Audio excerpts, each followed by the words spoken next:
Hello, welcome back to Pump with Purpose. This is Dr. Diana here.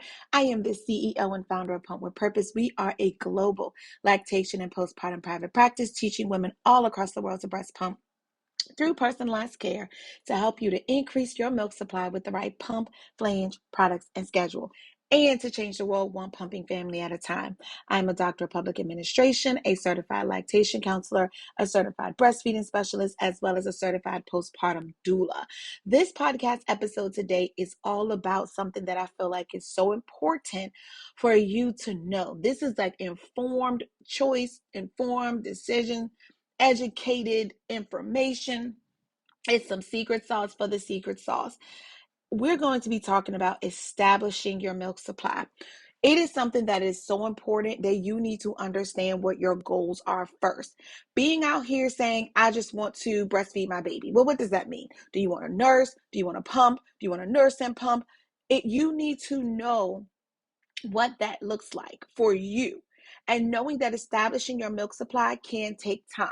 So if you think establishing your milk supply is going to shoot up like a rocket the moment you put the pump on, if you're pumping after birth, the moment you put it on, you're going to like fill up these big bottles because they give you 5-ounce bottles, 4-ounce bottles, and you think like you're going to just fill it up, or even a 2-ounce bottles. Like if you're, using the smaller ones, immediately after birth, it does. I'm going to break it to you in so much love. Love, love, love. I'm telling you in love. It doesn't work like that. It can take time to establish your milk supply, up to, per research, it's around 40 days. But the first 2 weeks is very critical. The first 2 weeks, they are very critical, I should say. The first 2 weeks are very critical. Let me tell you why. Because you have to go through the lactogenesis process. Your body has to go through the lactogenesis process. So you have colostrum somewhere around the 20-week mark, per se. You have colostrum then.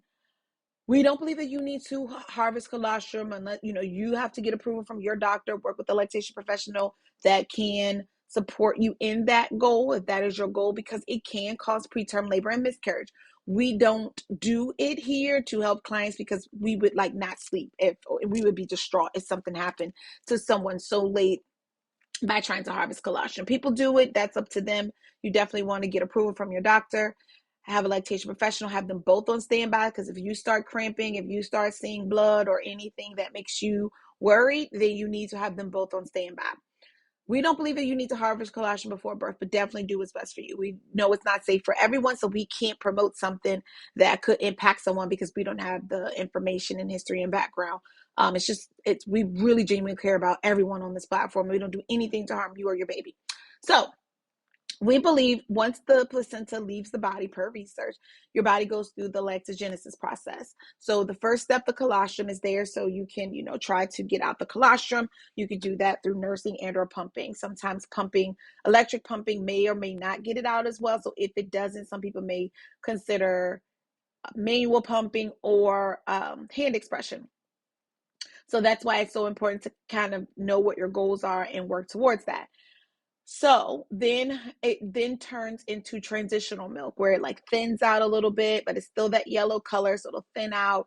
You'll start to see an accumulation more, but it is still called transitional milk at that point. And then sometime between 2 days and probably 7 days, 7 is on the lower, is on the higher, like the longer side.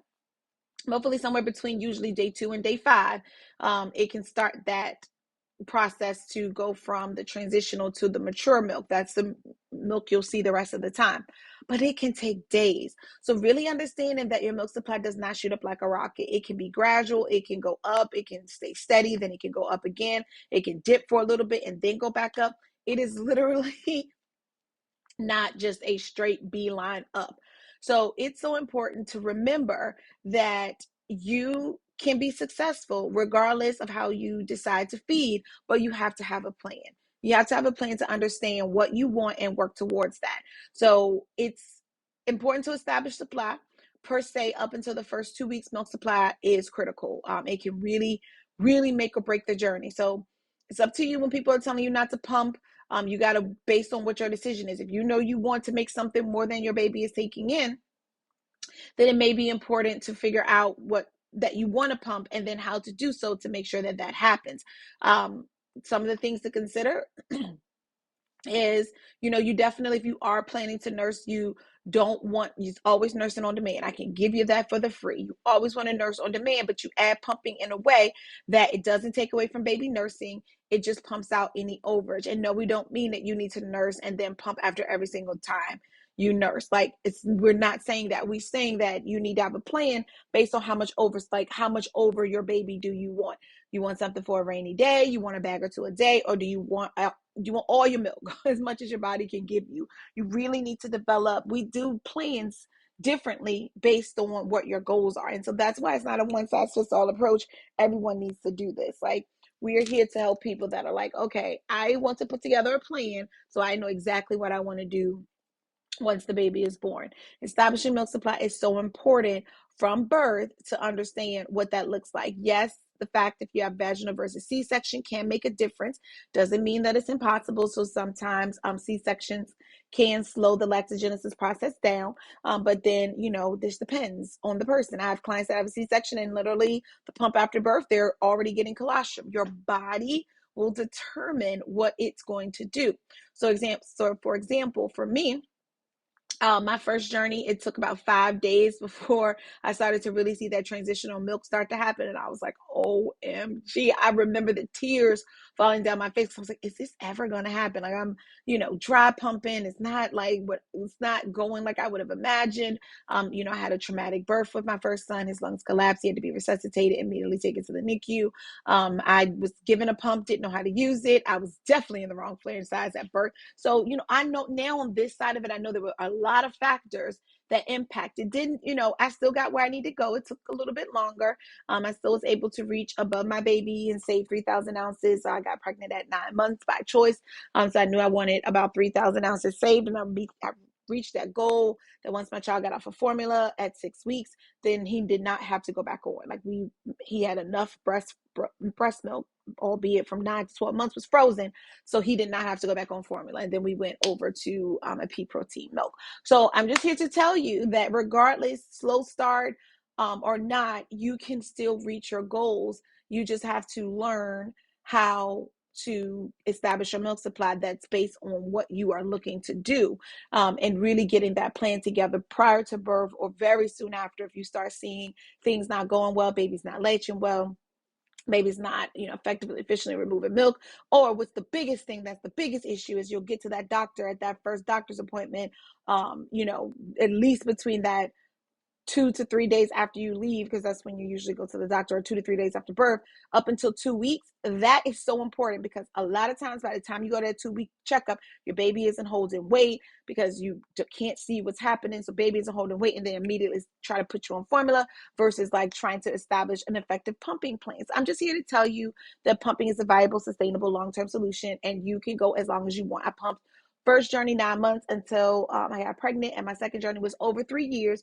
providing my infant and my toddler with breast milk. So if anybody on this entire world can tell you that pumping is a viable, sustainable, long-term solution, it is me. It is Diana at Pump with Purpose, because I did it for over 3 years. And my second journey, my milk transitioned in at day 2 to 2.5 at the most. Like, before I left the hospital at because I had a C-section again, planned C-section, scheduled C-section, should I say.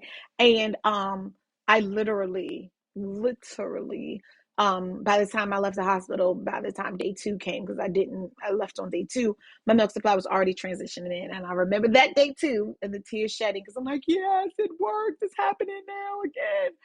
Because I didn't know what I know now. And that's what I'm here for, to arm you all with the information. So if you're looking for me, you can find me at pumpwithpurpose.com. If you want to work with us, we offer premier pumping consults where we help you develop plans.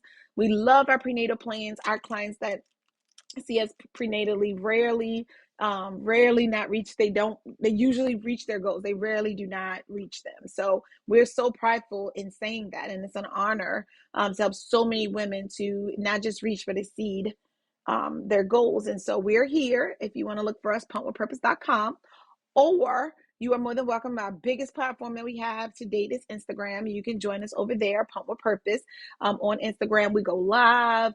We do stories. We do content. We are here. We are in our DMs all the time, our messages all the time. So if you need something, send us a message. Let us know what pumps you own, what flanges you own. If you don't have Instagram, you can send me a message on my website, pumpwithpurpose.com. Let us know what pumps you own, what flanges you own. We'll be more than happy to provide a consult length. If you are expecting, we can tell you right now, 45 minutes is what our key is. And then if you really have a lot of questions or really just confused or just not really knowing what to do, and of course, you may want to consider 60 minutes, but we are here to help you to increase your milk supply with the right pump, flange products, and schedule. So we hope this is helpful. We hope this is beneficial. You can find us anywhere, pumpwithpurpose.com or Pump with Purpose on. We have our own app on all Google and on all Android and Apple devices.